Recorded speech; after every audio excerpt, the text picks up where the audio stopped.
Shalom dan selamat siang bagi kita semua. Saya akan memaparkan makalah seminar bahasa Indonesia saya yang berjudul Penggunaan Media Online sebagai Penguatan Kemampuan Bernalar Siswa dalam Bahasa Indonesia. Sebelum saya memaparkan makalah seminar saya ini, saya akan memperkenalkan diri saya terlebih dahulu. Perkenalkan, nama saya Tommy Martin Marpaung dengan NPM 17110047.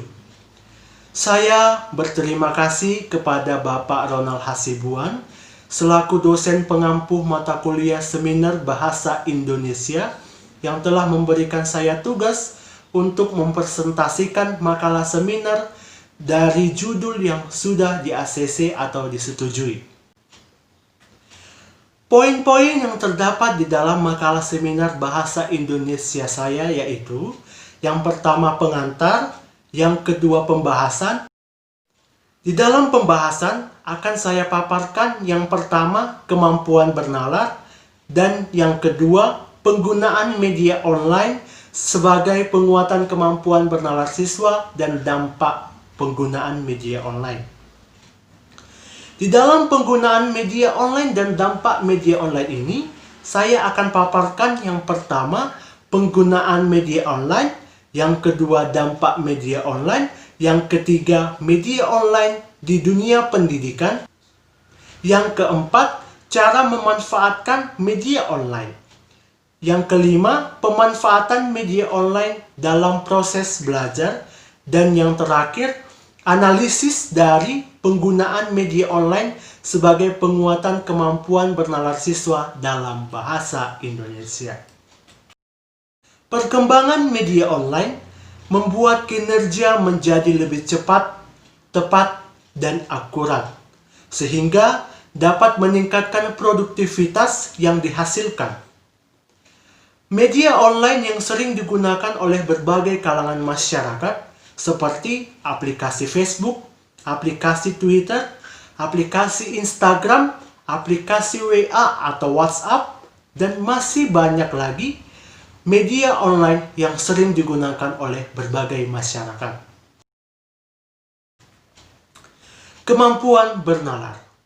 Penalaran adalah pemikiran yang diadopsi untuk menghasilkan pernyataan dan mencapai kesimpulan pada pemecahan suatu masalah yang tidak selalu didasarkan pada logika formal.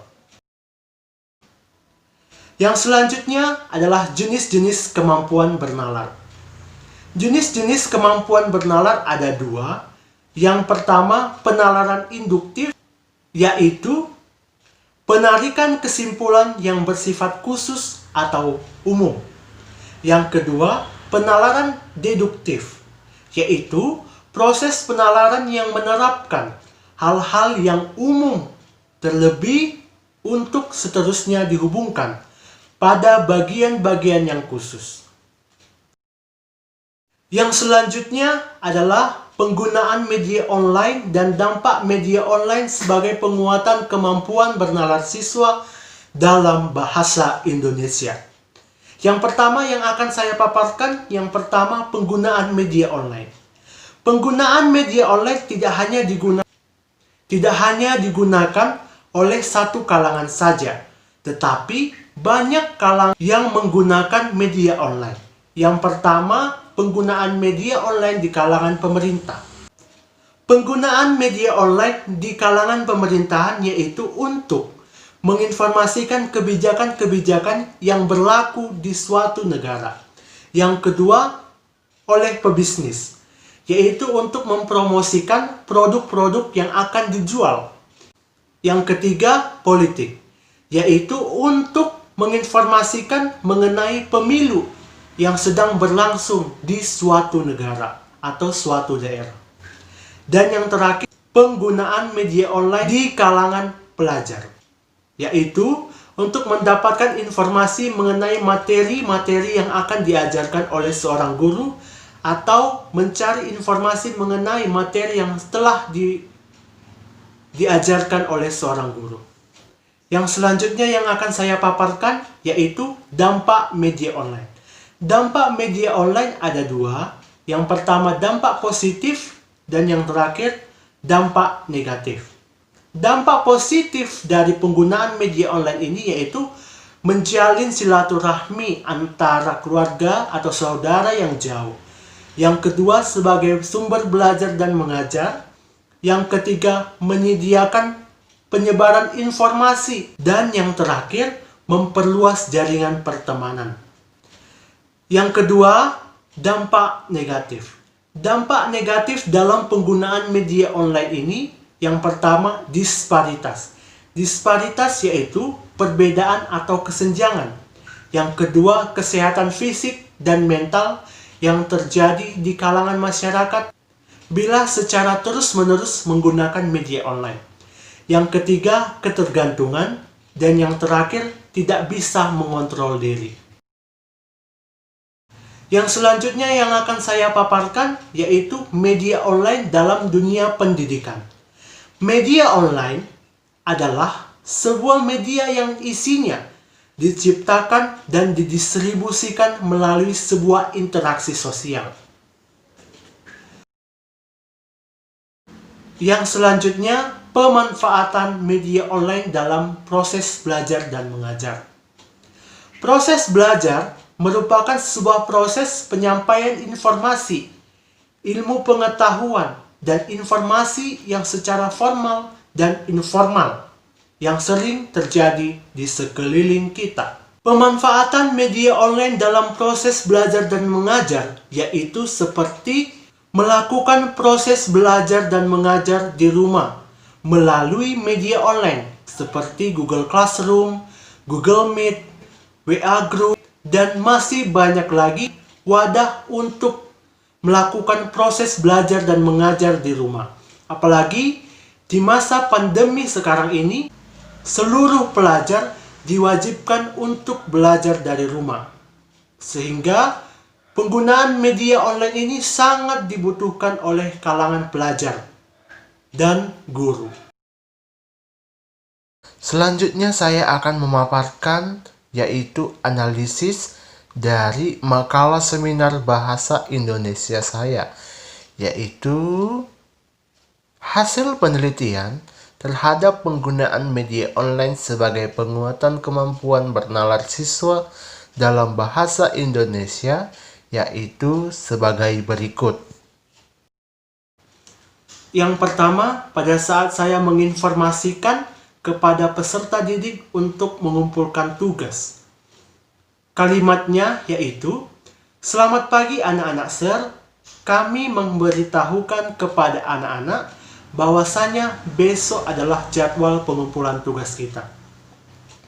Jenis kemampuan bernalar pada kalimat yang telah saya sampaikan yaitu penalaran deduktif. Mengapa dikatakan penalaran deduktif? Karena adanya proses berpikir yang menghasilkan informasi baru yang berdasarkan informasi lama.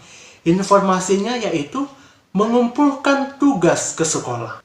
Sumber kalimat yang saya sampaikan yaitu saya kutip dari WhatsApp grup pembelajaran siswa SMP Negeri 3 Pematang Siantar pada 13 Agustus 2020 pukul 12.31. Yang kedua, anak-anak Sir, jangan lupa diisi absennya ya, karena kita hari ini masuk pembelajaran. Yang tidak memberikan kehadiran akan dianggap tidak mengikuti pembelajaran hari ini. Jenis kemampuan bernalar pada kalimat yang telah saya sampaikan yaitu penalaran induktif. Mengapa dikatakan penalaran induktif? Yaitu adanya penalaran yang memainkan intuisi sehingga memerlukan kesiapan dalam pengetahuan. Kesiapannya yaitu anak-anak atau peserta didik harus mengisi absensi di WA Group. Sumber yang saya kutip dari kalimat yang telah saya sampaikan yaitu dari WhatsApp Group Pembelajaran Siswa pada tanggal 13 Agustus 2020 pukul 13.45. Yang selanjutnya yaitu Setelah kalian pahami materi kita mengenai identifikasi pidato persuasif, coba kalian kerjakan kegiatan 2 halaman 37 mengenai mengidentifikasi cara-cara memersuasi. Jenis kemampuan bernalar siswa dalam kalimat yang telah saya sampaikan yaitu penalaran induktif. Mengapa dikatakan penalaran induktif? Yaitu adanya proses penalaran yang memainkan intuisi seorang siswa. Sumber kalimat yang saya kutip dari WhatsApp grup pembelajaran pada tanggal 27 Agustus 2020 pada pukul 8.32. Yang selanjutnya, selamat pagi anak-anak. Jangan lupa hari ini kita ada pengumpulan tugas ke sekolah. Dan saya harap semua pengumpulannya dari tugas A yang belum mengumpulkan sampai tugas B agar segera dikumpul. Yang sudah saya periksa agar segera diambil. Dan jangan lupa menggunakan masker jika kalian ke sekolah. Jenis kemampuan bernalar pada kalimat yang telah saya sampaikan yaitu penalaran deduktif. Mengapa dikatakan penalaran deduktif? Yaitu adanya proses berpikir yang menghasilkan informasi baru yang berdasarkan informasi lama. Sumber dari kalimat yang saya sampaikan saya ambil dari WhatsApp grup pembelajaran siswa pada tanggal 25 Agustus 2020 pukul 8.46. Yang selanjutnya, jangan lupa ya anak-anak dicatat. Kemudian yang sudah kalian catat kirim ke grup ini. Jenis kemampuan bernalar yang terdapat pada kalimat yang telah saya sampaikan yaitu penalaran deduktif. Mengapa dikatakan penalaran deduktif? Yaitu adanya proses berpikir yang menghasilkan informasi baru dan berdasarkan informasi lama. Sumber dari kalimat yang saya sampaikan saya kutip dari WhatsApp grup pembelajaran siswa pada tanggal 3 September 2020 pukul 12.43. Selanjutnya yaitu cara mengerjakannya yaitu pertama kalian baca terlebih dahulu ketiga teks tersebut. Kemudian kalian temukan yang mana dari ketiga kotak ini adalah pendekatan etika, pendekatan emosi, dan pendekatan logika.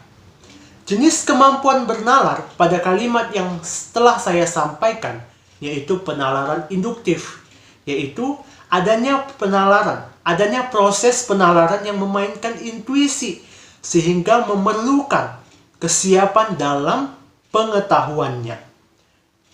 Kesiapan dalam pengetahuannya itu yaitu adalah kesiapan untuk mengerjakan tugas yang telah diberikan. Sumber dari kalimat yang telah saya sampaikan, saya kutip dari WhatsApp grup pembelajaran siswa pada tanggal 27 Agustus 2020 pukul 8.39. Yang selanjutnya yaitu selamat pagi anak-anak Bapak. Sebelum kita melakukan UTS pada hari ini, kita mengabsen terlebih dahulu ya. Kalau tidak mengabsen berarti tidak mengikuti UTS. Terima kasih. Jenis kemampuan bernalar pada kalimat yang telah saya sampaikan yaitu penalaran deduktif. Mengapa dikatakan penalaran deduktif?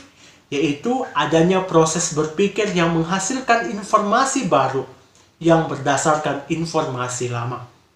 Sumber yang terdapat di dalam kalimat yang telah saya sampaikan yaitu pada grup WA pembelajaran siswa pada tanggal 21 September 2020 pukul 7.34. Dan yang terakhir kepada anak-anak SER, bagi kalian yang belum mengumpulkan UTS-nya, segera dikumpulkan. Terima kasih. Jenis kemampuan bernalar pada kalimat yang telah saya sampaikan yaitu penalaran induktif. Mengapa dikatakan penalaran induktif? Karena adanya penalaran yang memainkan intuisi sehingga memerlukan kesiapan dalam pengetahuan atau dalam pengerjaannya. Sumber yang terdapat dalam kalimat yang saya sampaikan saya kutip dari WhatsApp grup pembelajaran siswa pada tanggal 21 September 2020 pukul 15.06. Demikianlah pemaparan materi makalah seminar saya. Adapun kesimpulan yang terdapat dalam makalah seminar saya ini yaitu penggunaan media online dalam kemampuan bernalar siswa dalam bahasa Indonesia, yaitu bagaimana cara kita dalam berbahasa harus singkat, jelas, lengkap, teliti, dan sistematis agar proses berpikir seorang siswa dengan mudah dimengerti melalui kalimat-kalimat yang telah disampaikan seorang guru. Terima kasih. Bila ada kesalahan di dalam pemaparan makalah seminar saya ini, saya mohon maaf dan terima kasih.